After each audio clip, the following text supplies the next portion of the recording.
everyone, I am Dr. Shivi Singh and I teach philosophy at the School of Liberal Arts, Bennett University. Today we will begin with the first lecture of professional skills. Now to begin with, let me ask you all a question. What are professional skills? Many of us have ideas, but not every idea makes from concept to execution. Now why does that happen? The difference lies in professional skills. These are what transform a thought into reality. They distinguish those who work systematically on their ideas from those who remain at the stage of imagination. Professional skills such as critical thinking, communication, collaboration and resilience ensure that the ideas are not just conceived but also delivered.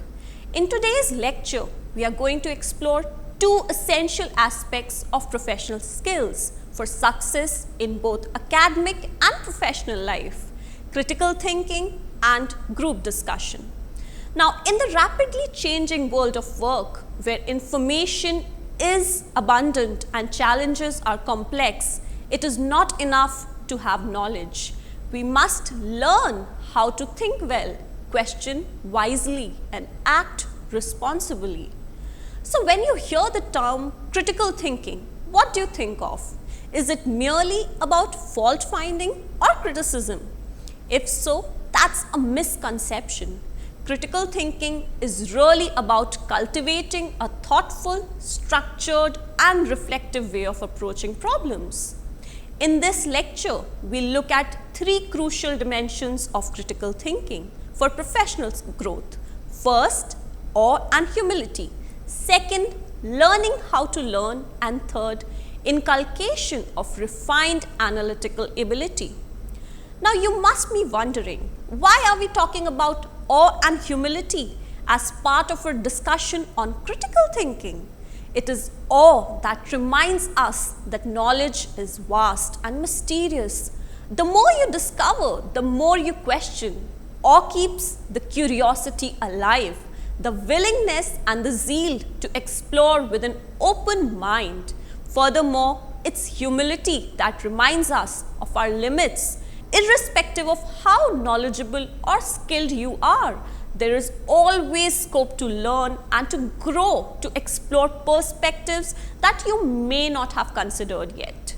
Now, in critical thinking, humility protects us from arrogance and awe keeps our sense of wonder alive. Together, they nurture intellectual growth. The second point is learning how to learn. Now, this is one of the most critical dimensions. Learning is not as simple as you might think it to be. In today's world, knowledge becomes outdated quickly. What matters more than what you know is how you learn. Critical thinking equips us to evaluate sources, distinguish facts from opinions, and adapt our learning strategies. To learn how to learn, we must practice three important things. First, metacognition. Now think about your own thinking. You reflect on how we approach the problem, your ability to plan, monitor and evaluate your learning. It's self-awareness plus self-regulation. Without metacognition, we mistake familiarity for mastery, the illusion of knowing. Metacognition keeps you calibrated to learn what you actually know, what you only feel you know, and what to do next. The second point is flexibility, changing our methods when one way doesn't work. The skill of choosing and switching learning strategies to fit the task and carrying knowledge across contexts. No single method works for everything. Therefore, you need to adapt quickly. Now, the third step is continuous learning, staying updated, curious and willing to unlearn old habits, turning learning into a repeatable, sustainable loop. Set goals, practice deliberately, get feedback, reflect and then update. Now the third point is really important, the important dimension of critical thinking is about one, having the ability to analyze with clarity, logic and precision. It means asking the right question, evaluating evidence with rigor, avoiding biases and emotional distortions, drawing conclusions that are well reasoned and defensible.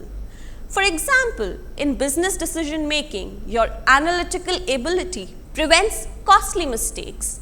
Instead of rushing to adopt a new strategy because it's fashionable, a sharp thinker examines data, considers risk and seeks multiple perspectives before deciding. When these three dimensions work together, they create professionals who are not only competent but also wise, ethical and adaptable. Critical thinking is not a luxury but a necessity for professional life. It helps us move beyond routine thinking, challenge assumptions and grow continuously.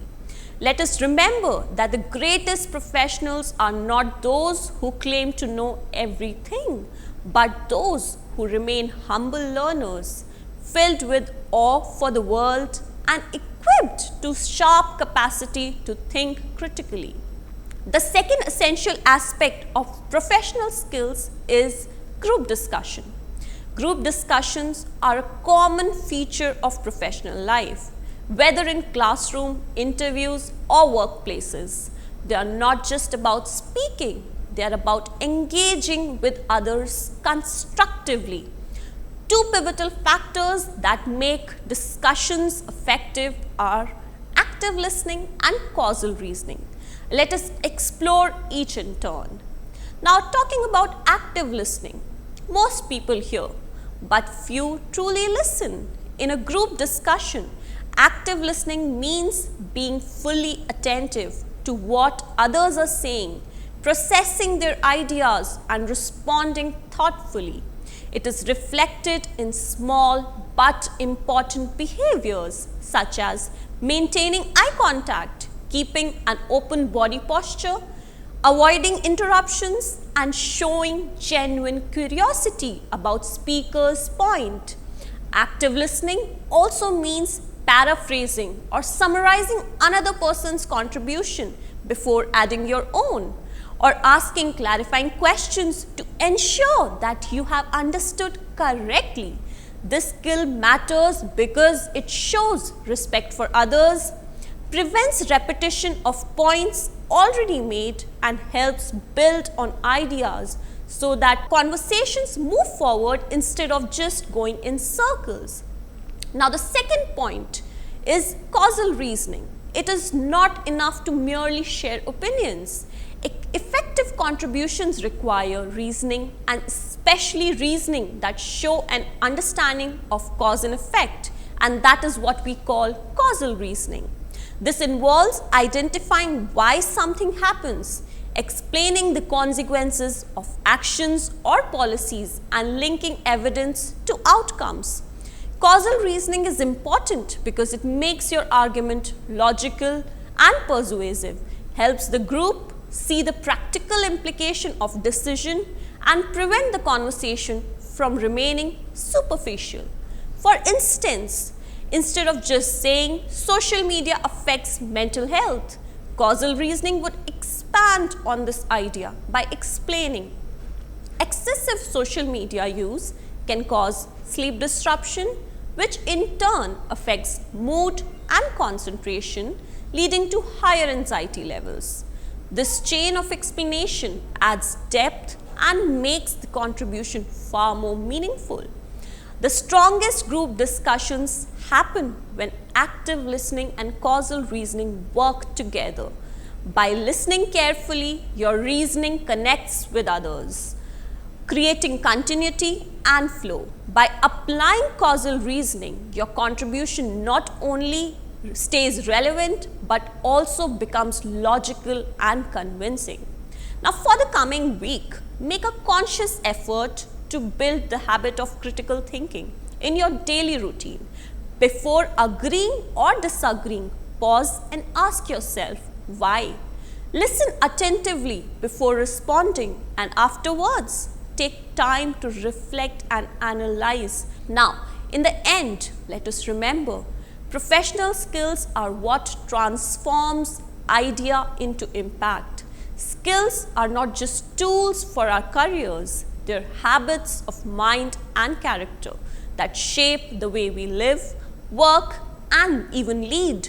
With humility, the ability to learn, and sharp critical thinking, we don't just succeed in our careers, we create lasting impact. Now, thank you for joining me in this first module. I look forward to seeing you all in the next one.